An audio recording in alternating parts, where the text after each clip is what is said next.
Hi guys, it's Andy from Man City Fan TV, and welcome back to the next question on the Friday Night Social. What was the 12th? It's now the 13th of June, coming just past midnight. And Tom, it's your question next, mate. So Okay. away you go. Right, so with safe standing slowly getting into the all go in England, and with it being a massive success in European football for atmosphere and noise, it got me thinking. When I was just thinking about this earlier, if we were to put this safe standing into the Etihad, do you think it'd improve the atmosphere? And do you reckon it'd make a positive impact on the stadium, or not? I'll go to Martin first. 150, 200% it would. Something needs to happen. Something completely needs to happen. Do you know what I'd love at City at some point? Yeah. Safe standing, but also, do you know, I know we probably can't do it at the moment with the fans and everything else that we can't, I'm going to be honest, we can't fill the Etihad every week, I'm not going to lie. But the North Stand expansion. Yeah. I'd love to do something like Dortmund and Tottenham have, and just have that as one big wall. Yeah, I guess you could. And then maybe get safe standing somewhere else. You need to move the away fans to somewhere else. Maybe in level 3, like they do at St James's Park. Shift them up in the corner. You need to do something because the atmosphere is awful. The 1894 group, Leicester Art, try the very best. But safe standing, yeah, definitely would. I'd be up for that, and I'd probably go and stand in it. Oh.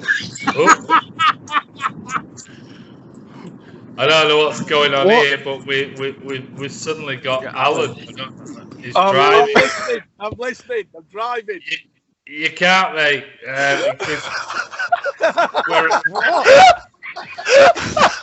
What's he got on his head? Hey up. Tommy Shelby. See you later. All right, buddy. Coming out of an outtake. Hey, listen. That shows you we're live. That's got to stay in. Well, it's staying in because we're live and carrying on with the question. So, Martin. Here's my thoughts. Okay. Yeah, okay. All right, Chris. I'm safe driving, Alan. Have you finished? He's gone. Safe standing's got to come in at some point. You go to the away games, don't you, Tom, and you see what it's like. No one sits down. The atmosphere is 100 times better. At home, I agree with Martin. If we're going to do that North Stand expansion, then let's do it there. And the whole wall thing, it might not be original, but it looked great. So yeah, I'd go for that. I think it will make a massive difference to atmosphere. I mean, going back to days of terracing, there were some unpleasant things that went on the terraces as well. So, but I think safe standing might indicate all that anyway. So I'd definitely go for it. Yeah, good. Ryan? Yeah, 100% agree with what everyone else has said, really. It'll improve the atmosphere. I think it would have a positive impact on the games, just all round. And yeah, I agree with the wall thing. Dortmund's wall is one of the best things in football, really, from a fan perspective. So yeah, just echoing what everyone else has said. Fair enough, Andy? Yeah, just for people watching, Ryan's turned his camera off. That's why you probably can't see him. I'm everything everyone else has said. I think it's inevitable. I think it's going to happen. Not just at City. I think it's going to happen eventually throughout the Premier League. I think it makes sense now. I think we're just waiting for the government to give it the green light, and where it's going to be, that's another question. I mean, I heard Martin and Chris and the others saying about the North Stand, and it's like, well, where do you relocate the family members? Are you going to shove the family members up on the third tier with kids and things like that? I'd be very surprised if they put kids, small small kids and things like that up on the third tier, especially with the, you know what it's like. They all like being close to the, players and things like that. I think it's going to be a difficult one, and I don't think there's going to be anybody that everybody would be in agreement with it. I think you'll have people who are being moved going, I'm not happy about this and I've been this, but then you're not going to please everybody. There are going to be people who say, well, I've been here for 20, 30 years and I've been this and I've been that, for as long as the stadium's been here, let's say, back in 2003. So you're going to have people going, I've been here for 17 years and now you want to move me, or 18 years and things like that. And but I think it's inevitable. I think it must, and I agree with the wall thing. I do think when you look at Dortmund and you look at other clubs as well that have got that whole standing section, and I agree with Martin. I think the atmosphere does need to be generated a bit louder, and I think a lot of it does come down to the way that the fans are positioned, and the type of fans that are positioned in certain areas of the ground. Because, if you're in amongst it, and this is the thing, if you're in amongst it in top tier South Stand 316, 315, 314, where I generally are at games, then the atmosphere around you in most games is really good. Yeah. But then you hear people say, oh, it's really quiet. You think, well, it's not quite where I was. It was like the Carabao Cup final this year. People saying, oh, City fans were really quiet. They certainly weren't where I was. They weren't quite where I was. We were right next to the away fans. So, I mean, I don't know what, so I think it's a different perspective. And it's only, I think, when you see it on TV, you might think, well, it was louder than that. But that's because you were in the middle of it. Where in other sections it is generally quiet, and so I think a big singing section, whether that be a wall or it'll be somewhere else, I think that definitely will help without a shadow of a doubt. I think it's only a matter of time. I think the dynamics of where it's going to be is going to be the problem, because you're always going to upset people. But one thing I will say, you mentioned about making the north, the family stand. As a singing, the whole section and being a wall, I'd want the away fans next to wherever that is. Mm-hmm. I wouldn't want them where they are now, and us at the other end from the fans. I'd want the away fans next to where the singing section is. That's like Spurs' ground. Well, I was going to say, where are the away fans in sort of compassing the wall at the New White Hart Lane? Where are the away fans? They're right next to it. They're right next to it. So if you're sat in that corner where the away fans are, I haven't been to Tottenham Stadium, so if you're stood there, you look to your right, the wall's there, and you can see the big that stand from where the away fans are sat. Is that the same at Dortmund, Ryan? Are the away fans all there? I'm not sure. I haven't paid much attention to it. Because all the pictures you see of the wall at Dortmund, it's just the wall. So I'm not quite sure. But I think the away fans, up top in the top corner, I just see in one of the corners. So it'll be either beside the wall or opposite it. Really. The problem is you're never going to please everyone, because, like I've said before on here, it was my dad who got moved out of his seat he's had since we moved in, and from Main Road for the Tunnel Club, and they moved loads out of there. So I think City will do it. I don't think they're scared of moving people. I don't think there'll be an issue. Unfortunately, it is a bit sad that, but that's a really good point. Where do you put the family stand? Where do you put them? Well, this is the thing, and there is going to be people that, I said, have been there for 17 years and go, well, I've been here for 17 years. Now what? You want to move me now into the East Stand, or you want me to move me here, or in the top corner of here, Level or falling down. They're going to be, and then the people who are in there, where do you move them? And there's going to be loads of, and it's going to be one of those, there are going to be people that are not going to be happy, but I think it will. If we're solely going on atmosphere, I think it's something that's needed. I really, really do. Yeah. But it's like I said, it depends on where you are. Because if you're in the thick of it, it's loud. Yeah. I think it's really good up there. I think it is really good. It's Yeah. full. It's normally always loud, Yeah. but then the rest of it. It helps up there as well. It helps up there with the roof, doesn't it? Because the noise just bounces back down on you. And right at the back where I am, you've got them banging on the back, the back, on the back things, right on the back rows, and the banging on it and everything. So that generates atmosphere. So you can't really, being up there, you can't hear what everyone else is really singing unless there's something a bit of quieting down and somebody else starts singing and thing.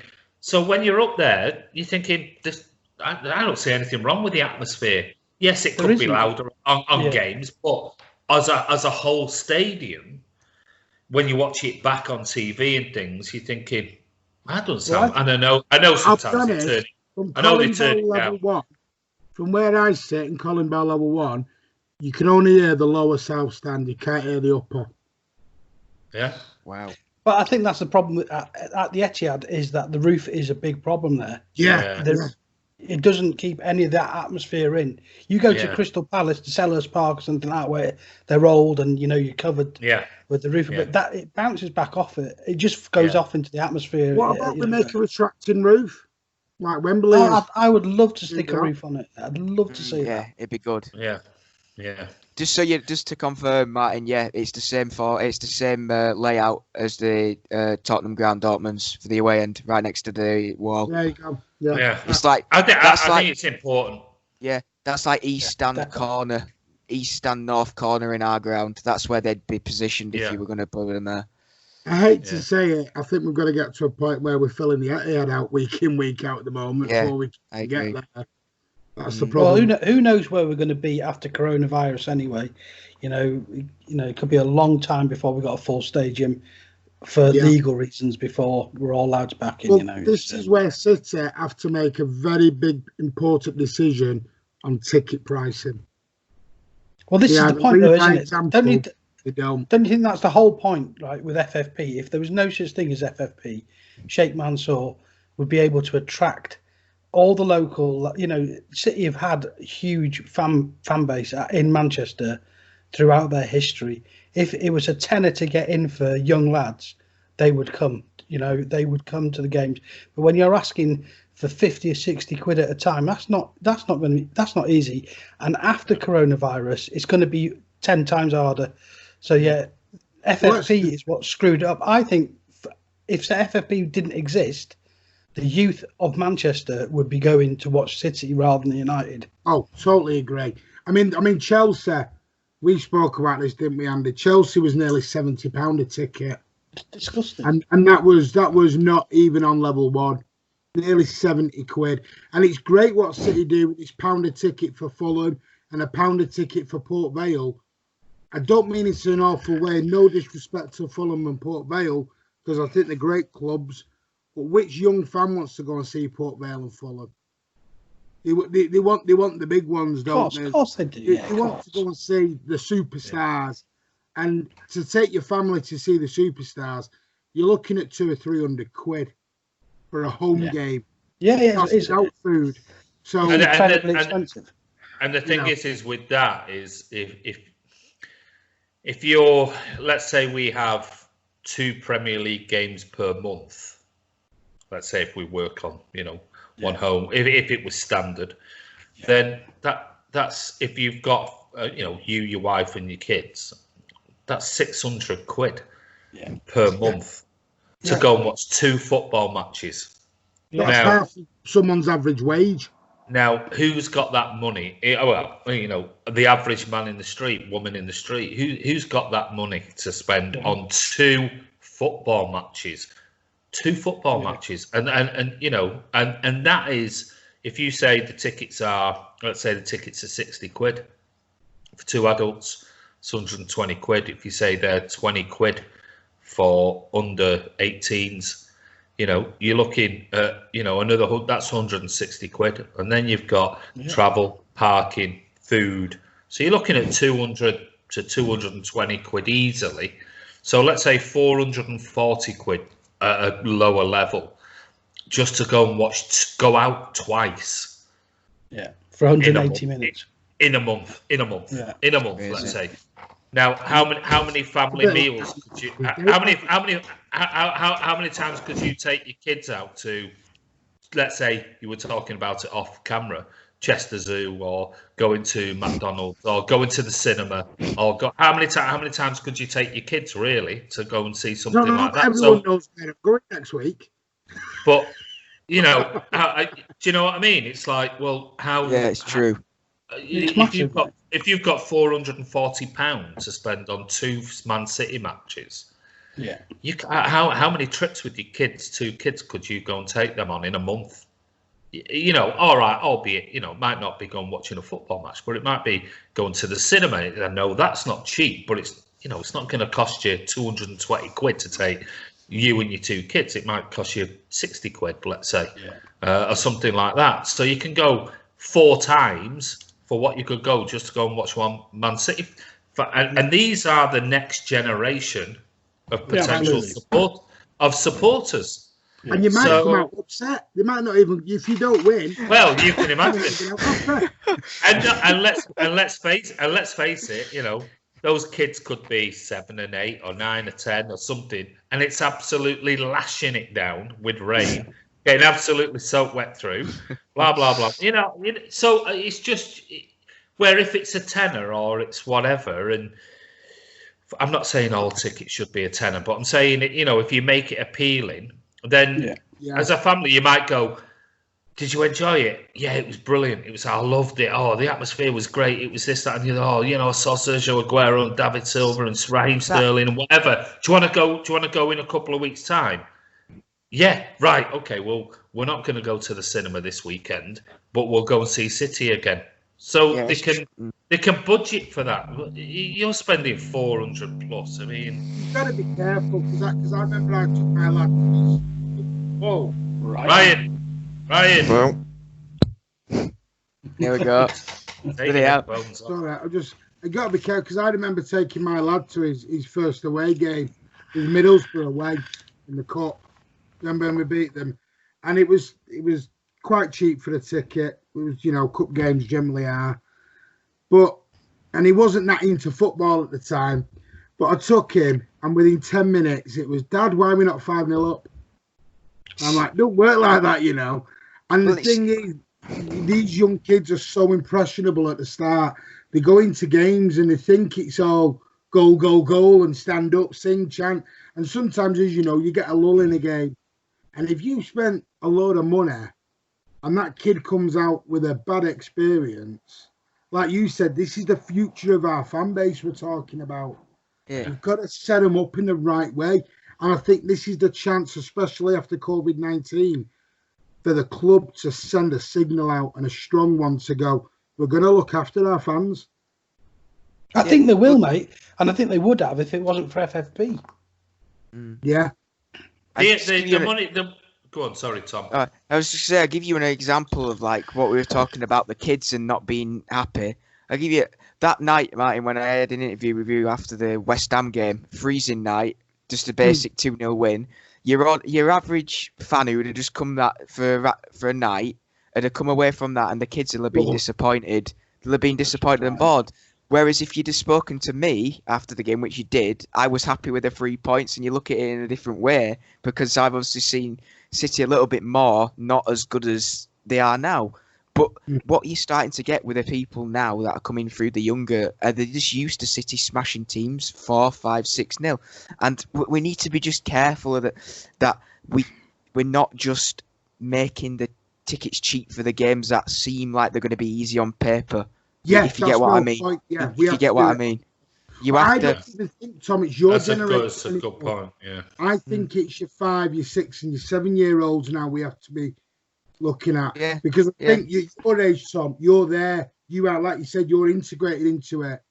I think to get a 5-year-old and a 6-year-old into it, and let's be honest, they are the future now. You know, people like me and Andy, Chris, we you know, I think we're the old dinosaurs of the club now. But you know, I mean, I'll be honest with you though. If you do take your kids, and I'm sure you know, Martin, you took your kids. I've took my kids to the Etihad when they were younger. I mean, they're older now, but I mean, I think City do a brilliant job outside the Etihad of enticing. Yeah. I do. So as much as we're going on about ticket prices and things like that, and trying to play down the costing things, I think they do an amazing job outside the stadium for the kids. I really do. Yeah. And I speak to the girls and everything who you know do all the face painting, and I've interviewed them and I've talked to them, and they're all really enthusiastic, and none of them, not one single one I've interviewed and spoke to, and I've spoke to hundreds of them, is like, oh, I'm just there to get a payday from an agency. They're all really enthusiastic and full on, you know, want the kids to have a good time. And I think they do an amazing job at City. I really do.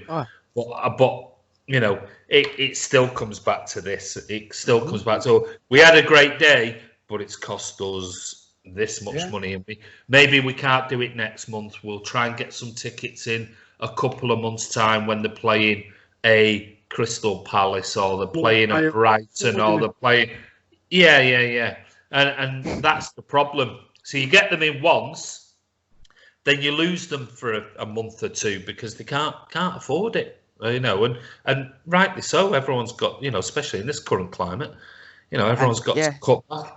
And then you have the go on mine. Right, that's what upsets me. The third round of the FA Cup. Why are we just doing cheap tickets then? Why can't we do it against an Arsenal or Chelsea? Let's really get these kids enticed. Don't just throw them a bloody, you know, Oxford United or something. What kids are going to be interested in that?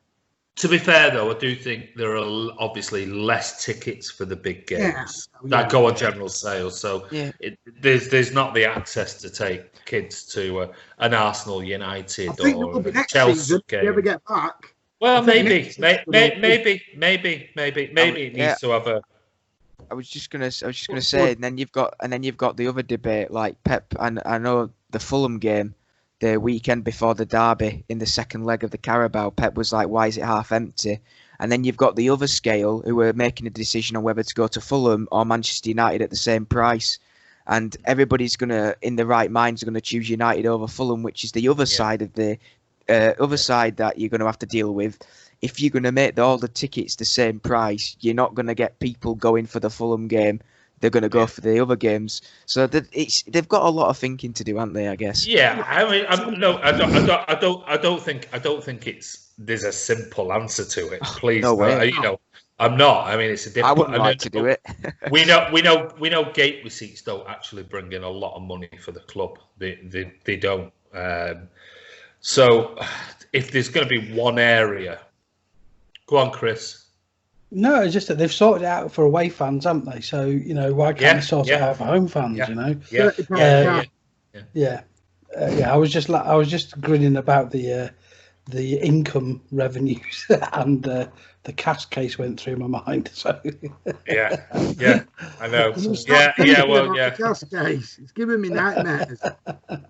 Hey, funny enough, though. The £30 cap on away tickets, I always feel like we had something to do with that after the Arsenal game. Oh, definitely. When they got caught on TV, when that linesman got caught on the TV saying that, I think it scared him when that went out live. When he said, "Go and say thank you to your fans paying £65 for coming here," I think that scared him. But it's a shame that it needs something like that to kick him into action. Yeah, but how much? They were like £90, weren't they, to go to watch Arsenal away? It's just mental. 80-odd quid a ticket. And they don't really fill it out either. It was £15. An adult ticket for Newcastle quarterfinals, last 16 of the FA Cup away. Yeah, £15 an adult. Not bad, that was it. You can't knock that. You can't knock. Decent. Right. I think that's everything and brings us to the end of this particular question. What we're going to do is come back. We've got one more question to go, and that's going to come from Ryan, so we'll see you shortly. Okay, so we're back now for the final question, and we lost Tom. Tom's had to go. It's past his bedtime. So we've got me, Martin, Chris, and Ryan, and it's Ryan is going to finish. Well, maybe I might ask a question at the end, and it might be really off topic. But Ryan, your last question for us tonight is going to be what?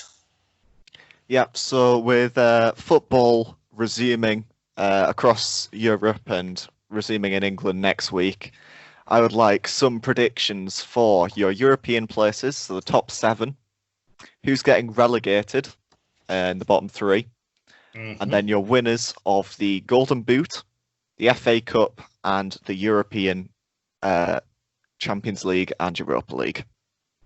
Wow. So, right, okay. He also wants to know what size shoes you are. So I think I'm like 13, 14. Got massive feet. Wow. Okay, so we're going to go, well, I'll tell you what. We'll go to you first. Me? Right, Yeah, okay. since you're prepared. We'll go quickly then through mine. Premier League top 7 this season. First, Liverpool. Second, City. Third, Leicester. Fourth, Chelsea. Fifth, United. 6, Spurs. And 7, Wolves. I think Sheffield United are going to drop out of it. Yeah, so no Arsenal. And no Arsenal either. Yeah, and Arsenal not in there either. Okay, we'll move on to Chris. Well, that is my. Yeah, Well, we'll sorry, move on to Chris for the top 7. Yeah, that was my top 7 as well. With just. Oh, really? Yeah, just with Wolves 1 place above Spurs. I think you're right. I think this break's going to be bad news for Sheffield United. I think they were on a roll, and when Leicester won the league, they got that roll going and managed to keep it going. So I think this might be really bad for Sheffield. But so Liverpool, City, Leicester, Chelsea, United, Wolves, Spurs is my top 7. Okay, Martin? Man City to win it. No, I'm joking. I wish. Even though you never know, miracles do happen. Liverpool to win it. City to be runners up. Leicester. Manchester United in 4th. I hate saying that. Chelsea 5th. I've got to look at the form. Who did I have as? I had United 4th, Chelsea 5th, Sheffield United 6th. I don't think they will drop out. I think they're on a crest of a wave. And Wolves will drop out, and I think Tottenham will get 7th. Interesting. Right. What was your top 7, Ryan? I've got Liverpool, City, which are pretty much guaranteed. Then we've gone Leicester, United, because I think they have one of the most favourable run-ins fixture-wise. Spurs, because I think they've probably got the most favourable. So I've got them 5th, and they're getting all the key players back from injury. And then I've gone Chelsea and Wolves to round out the top 7. So you think Sheffield? You think Sheffield United? This has come at a bad time for them. Yeah, Sheffield and United, I think they've got a couple tougher matches as well to play. Yeah, I really do hope they stay up there. I really, really do. It's been a dream season for them, and we'll see. Maybe it won't affect them, but I just got a funny feel. Like Chris. I think that momentum might have just stalled for them. Hopefully, I hope it doesn't for them. They've been brilliant this season. Okay, so your next one was the bottom 3. Bottom 3. So we'll go back to you, Andy. Okay, well, I'm going to just stick with where we are at the moment and switch it around. I've got Norwich in 20th position, bottom of the league, Bournemouth 19th, and Aston Villa 18th. Okay. Chris? Well, I've got Norwich and Bournemouth as the bottom two, and then Watford to be the third one to get relegated. Really? Wow. Yeah. Okay, Martin? Norwich to finish 20th, then Bournemouth to finish 19th. The team I think is going to drop out is going to be Brighton. I think Villa have got that game in hand, and Brighton have not got a good running. They've got Arsenal, they've got Leicester away, they've got United, they've got Liverpool and City. Brighton have not got, and I can't see Brighton picking up many more points, if I'm totally honest with you. That's tough.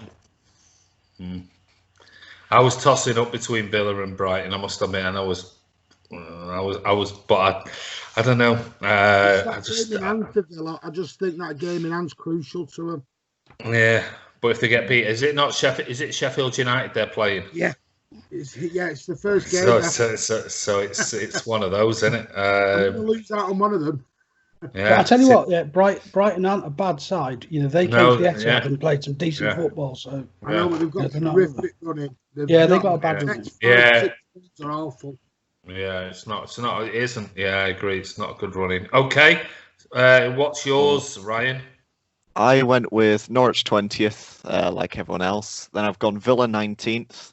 I just don't think they have the firepower to get out the relegation battle. And then I was tossing up on 18th. I couldn't decide between Bournemouth and West Ham. Ooh. But because West Ham haven't got a nice run in, they've got Spurs, United, Wolves, Chelsea, all to play. But I've gone with Bournemouth because I think they do have the worst squad compared to West Ham and probably a tougher run in. They have to go away to Wolves, United, City, Everton, and then they have Leicester and Spurs at home. So the only really favourable games they have are Newcastle, Palace, Southampton. So I can't see them getting many points there, and that's why I've gone with them as the last place to go down. Okay. Chris, you gave yours, didn't you? Yeah, you gave yours. So on to the move on to Golden Boot. We'll go to Golden Boot next. Okay. And round out the Premier League stuff. So we'll go to you, Andy. Okay, I'm gonna go because of the game in hand. I'm going for Sergio Aguero. I think he has a great chance of hitting the ground running. Well, I mean, you look at Vardy's on 19, Aubameyang's on 17. I know they've got obviously the game in hand against us. Like 3 points behind. Yes, Aguero's on 16 with Salah, Ings on 15, Mane on 14, Rashford on 14. I can't see Rashford. Mane could do, he could do. He is in there with Salah. I can't see Ings doing it. But I just think, I don't know, with a bit of a rest and ready to come back, fit and firing, healthy, a game in hand, I've gone for Aguero to just pip Vardy for the Golden Boot. So there you go. I think Salah was injured, wasn't he? Was he injured, or are they not for the Liverpool's game that they've just played behind closed doors? I think they rested him because he had a knock, or so. I'm sure he'll be back anyway for the start of the season. But I'm sticking with Vardy. I am. I'm sticking with Vardy. I think he'll continue to score goals. I'd love to see Sergio win it, but I've just got a feeling he's a little bit too far ahead. But so I'm going with Vardy. Yeah, okay. Martin. I'm going with Sergio because I think he's 3 goals behind, but Sergio can claw that back in one game. You know, we've all seen it. He can score an hat-trick. And I also think Salah and Mane will be knocked out of it because I think once Liverpool win the title, I think you'll start seeing the first teamers getting dropped out, rested. And I think Salah and Mane will run victim of that, if I'm totally honest. Yeah, because I think they'll be very high rotation with the high fixture congestion, even though they don't have Champions League. Exactly. Yeah. I've got a feeling they'll get wrapped in cotton wool ready for next season by that point. Because I think at that point, once they win the league, I think it'll be, we ain't taking any chances. Go and rest up, ready to come back and have a go to retain the title. Especially if they're carrying little knocks, you're not going to take the chance when you don't have to do. So I think Aguero's in pole position. And I think Leicester, I would have said Vardy, but I think Leicester. I think you find Vardy's in pole position, Martin. No, I know he is. He is at the moment.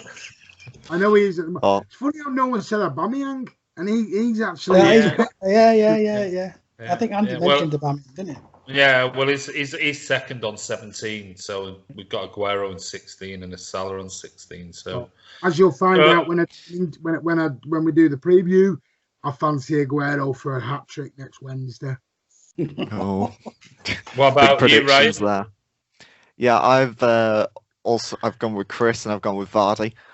I think Leicester dropped off at the start of the year, but once 2020 started, they were starting to have some injuries through the squad, and I think Jamie Vardy's had a rest. Leicester's players will be getting back to fitness now, and I think he'll keep his lead. I think it won't be as far as it is now to Aguero, but I think it'll be, I think, him or Aubameyang, but I'm going to go with Vardy. Okay. Your next one, is that Champions League? We'll go with the European trophies, so the UCL and the Europa League. So, Andy?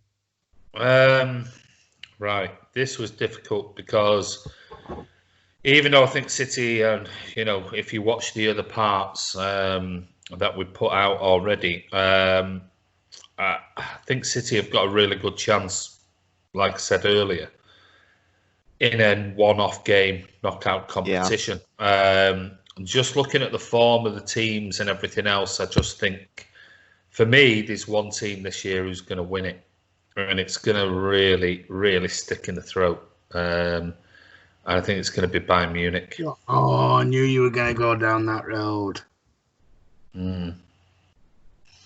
I think they played 6 games, not lost in the group stage, and you look at all the others, and they've had a group has been as easy as the top teams have had, and others have sort of drawn games, and I think they've played 6, won all 6, and I just think this break will have done them good. And if you had a one-off game, if you were playing Bayern over 2 games, I think maybe, but I've just got a funny feeling it's all going towards the bloody Germans this year, and everything that's gone on, it's going to stick in the throat of City fans, I think. But I'm hoping City win it, but I'm going to go Bayern. And it could be a Bayern City final. Maybe, who knows? So that's my answer, Bayern. Europa League? You want me to getting loads of feedback there off you. I've gone for 2, and I couldn't split the 2, but I do think it'll be an English team. I think it'll either be Arsenal or United for it. And if you had to put my money on anything, I would say if Arsenal doesn't look like they're getting in the top 4 fairly soon, and whatever happens, I'm going to go Arsenal out the 2. I swear Arsenal aren't in the Europa League anymore. Are they not? No, I think they got knocked out by Frankfurt. Oh, did they? No, they're not in it anymore. Are they not? Oh, it's United. Then. No. I thought Arsenal. I thought Arsenal were in it. Sorry. No. Right. I don't watch. Yeah. Neither do I. I don't even watch the Europa League. Right. I watched 2 games of it last year. Are United still in it? Yeah. Okay, well, I'll go United then. So yeah, I don't really watch. I thought Arsenal was still in it, but obviously not. So I'd go United. I think United. I'll go United to win it. Yeah. I can't think of any of the teams who are in it. You got Wolves, Sevilla, Inter, Roma. Wolves. Wolves. So Wolves still in it. Yeah.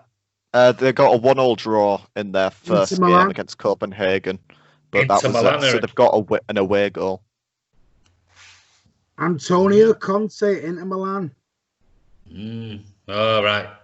I must admit, I was only looking at I was only looking at English teams. So, no, I'll stick with United. I'll stick with an English team. I think United. Though you said Wolves are in it, so you never know. You never know. I'd like Wolves to win it. I think that'd be brilliant. But no, I'll stick for United. Now, then you'll have the Wolves fans saying they're bigger than City because they've won a European trophy. We'll have to deal with that. Yeah, that's true. Yeah. It won't be doing when you say the answer I'm saying. Go on, I'll stick with United. Okay, Chris, your 2 European winners. So I've gone for Atletico Madrid in the Champions League. I think defensively, Simeone's got them really well drilled, and he has for years. I think they're going to be a very, very difficult team to beat. So yeah, I'm going for them. I think, and in the UEFA, I went for, well, there's 3 big teams left in there really. You've got Roma, Inter Milan, and Wolves, and I think I'll go for Inter Milan out of those 3. Roma's still in. Yeah. There's some other team. Andy's changing his thing every time. I have no idea who's in the Europa League, so I just knew. I thought Arsenal and United were in it, but Roma are in it as well. Ooh. It's quite strong. That'd be great. Yeah, I know. Well, you're saying Inter Milan and Wolfsburg. Oh, interesting. Right, Martin. I really am gonna stick my neck out on it. I think City will win the Champions League, and I do, because I think this has been what Pep's put his mind to. I think after that Newcastle game, I think the mindset went to Europe, and I think the Real Madrid game showed me the maturity. This is what they're going for. This is what the focus is. And as much as you're Bayern Munich and everything else, and a one-off game will trounce them. Going to be honest with you.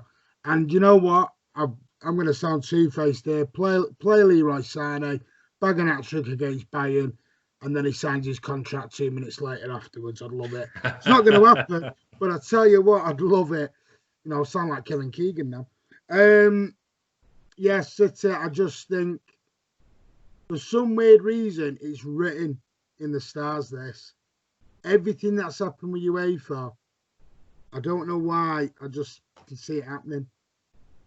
I can. So the Europa League, I can't split Inter Milan or Seville. I'm stuck with them. Inter Milan because of Conte, because I think out of all the managers in there, he is the best place guy for it. And Seville, well, we all know the history of Seville in this competition. They love it. They absolutely love it. Even though they have got Jesus Navas playing for them now, but former Blue, we love him. But yeah, if I had to stick my neck out, well, I'm not quite sure we love him. You love that. I love anyone who's played for the club, even Barry Conlon. Jerry Craner. Man City Fan TV bingo. Full house. Inter Milan. If I'm going to choose Inter Milan. Can I change my mind now? Now Verdu else is left in the Europa League. No. I'll stick with the Rags. Yeah. Can't believe saying that. Don't worry, Andy. Don't worry, Andy. I've also gone United. Oh, have you? Yeah. So you're not the only one. Good night. And then in the Champions League, I'm also going with Andy and saying Bayern. I just think they are in the prime position to win. And as I said during Karl's question, I think it'll be down to City, Atletico, Juve, and Bayern. I think Bayern will end up winning. But I also like the idea Martin's put forward of Sané banging a hat-trick in the final and then going in the press conference directly after. Just go backstage, sign the contract on TV, happy as you like. I'm fine with that. It just as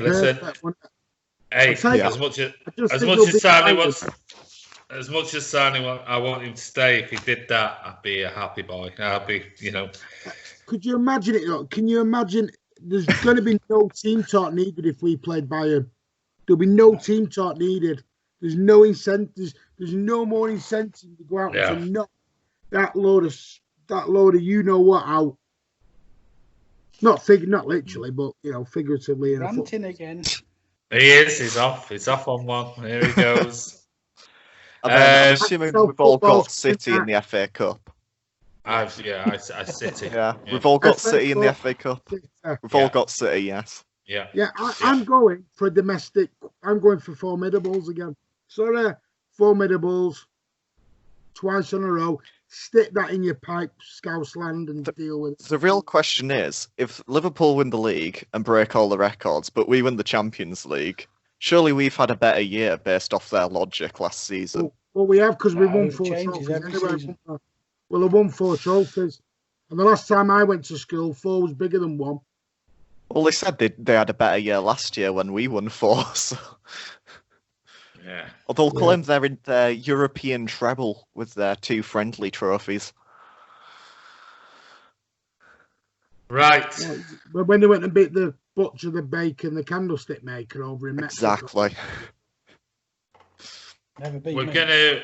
That's a good question, and that was a good several questions there. So it's going to be interesting. It is, especially the Champions League in particular. That's going to be a real. Who knows? Right, I tell you what. We've talked football. Yes, I'm going to finish on a last one.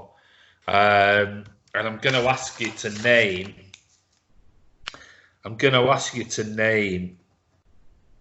Your top 3 films of all time. Okay. I'm going to throw. It's a bit of a curveball. So I'm going to ask. Curveball. I'm going to ask you. I don't want why and a big description about the films. I just want to finish off. And just ask you, what are your top 3 films? Because obviously everyone's been in lockdown and everyone's been catching up on Netflix and all sorts of stuff and films and things like that. So I've seen it over Twitter for months and months and months about top bands and top films and top. So I'm going to ask you 3. We haven't got Tom and Karl and Alan, but I'll ask you, what's your top 3 films? So I'm going to go to Chris, what's your top 3 films? And I know I might have asked you this before. Well, we didn't. Don't remember the start of lockdown. We did the. We did it. Yeah, people might not have watched it. So no, that's true. But I can't remember what my third one was. So well, I might remind you if you tell me what they are. Well, the top film of all time is The Good, the Bad, the Ugly. That's right. Yeah. Brilliant film. Love that film. I love everything about it, and I've seen it a ridiculous amount of times. Yeah. My second favourite film, I will go for The Holy Grail, Monty Python. Think that is just hilarious. The ending might be a little weak, but the rest of the film is fantastic. And a third one, that's a really tough one because they're. Well, I had the Holy Grail thinking, I think that might have been your third one, but no, it was your second one. So I don't know what your third one was. It might have been the Shawshank Redemption because that. It was just a brilliant film. Yeah. I think I'll go with those 3, but number 3 could change at any given moment. Yeah. But I think the top 2 would always be the top 2. So you've gone for Holy Grail over Life of Brian. Yeah. Okay. That is tough as well. Yeah, I mean, they're both great films. Good, the Bad, and the Ugly. Absolutely amazing film. I love all 3. Gonna come to you, Ryan. And now, you're obviously a lot younger than me, Chris, and Martin. Going to add Martin into that one. So, what are your top 3? That's a good shout with the Holy Grail. I love the Holy Grail. I've written down my top 5 and I'm trying to work it out. I think part 2 of the Harry Potter and Deathly Hallows has got to be in there. Yeah. It's probably my favourite film of the series, and it's my favourite overall series of films that I've watched. Then I think I'm going to put 7 in there. Good film. I was doing a scene recreation project at college, and I was acting in it as well as help doing the sound for it. And I acted as Morgan Freeman. Oh, you weren't Gwyneth Paltrow's head. No, I was. Spoiler alert. I was Morgan Freeman. Okay. And the third one, so I've got. I'm probably going to go with Once Upon a Time in Hollywood, which I went and saw last year. That was really good film, Tarantino. The other two I've got there is Baby Driver and Skyfall. Yeah, good. I mean, Baby Driver's a great film. That's such a good film. It is a good film, and Skyfall's a great film as well. Interesting, you put Once Upon a Time in Hollywood. I was a bit like, it was all right. It was okay. You know. I think part of that is because it's like, I think that's the first film that I've really been to see with like proper mates. Right, okay. And stuff like that. Because I went and saw 2 films last year. One of them was my first Star Wars film, which is the last Star Wars film. So I start from the back, and then Once Upon a Time in Hollywood, and I was just loved it. So yeah, interesting. Right, Martin. I'm stuck. I can't. I'm at 4 at the minute, and I can't get rid of one. So can I have a joint third? Go on then. Hurry up.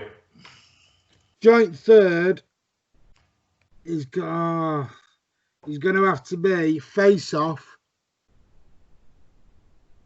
and Aliens. So Face Off is John Travolta. Nicolas Cage, because I just love Nicolas Cage as an actor. I think it's Okay. Aliens, the director's cut. That was just director's. It has to be the director's cut though. The Aliens one. That was just, for its time, that was just out of this world. Number 2. Yeah, all right. Yeah, that's 2. Yeah. 2, okay. I'm going to have Avengers Endgame. And yeah, I am being a bit thing with that. It is recent. But that was just how many years. Mine was the kid here. No, I don't care what. That film made me cry at the end. It's 21. It made me cry. I cried. It made when you Iron cry. Man died. Martin, why did you can't spoil it? I was going to watch that tomorrow. Spoiler alert. Can't believe you cried. Who died? 3 years ago. Who died? Iron Man died. What's Iron Man? Who's Iron Man? Me in disguise. Robert Downey Jr. Right. You in disguise. Bloody hell. And number 1 is The Rock. Sean Connery. If you can smell. Nicolas Cage. Yeah. What a film that was. What The Rock is cooking. You can't say that, Martin. You knew you'd get me started on wrestling. And then for the bonus one, for all the men out there, I have got quite a little bit of a number 4. No, my job. For a little bit of blue for the dads and for the ladies. Man City all-time greatest hit. I'm a joke. Right, carry on. Wow. Okay. Some good films there. Some shit films. Because I said But I never said which is good and which is shit. I just said there's some good film. So I haven't seen some of it. Well, have I? Yeah, I've seen. I've seen The Rock. I've seen Aliens. That's a great film. Face Off. No good. What a film. It's a good film. It's one of those that you know there's now else on. You see it coming across the sky. You might go, Avengers Endgame. I have no idea. While we're on films, A Razorhead. Have you seen a Razorhead? I watched the Razorhead when I was very, very young. Yeah. What's your opinions on it? Because it's my mate's favourite film, and I absolutely hate it so much. Your mate's a weirdo. Was that thank you. Hellraiser? Was it Razorhead Hellraiser? No. Oh, No, two different films. Oh, I tell you, Andy, I think Goodfellas as well would be another one that I absolutely love. That's on my list. Yeah. In that where you order a pizza from? Yeah. You do, yeah, you do. Every night. You do, yeah.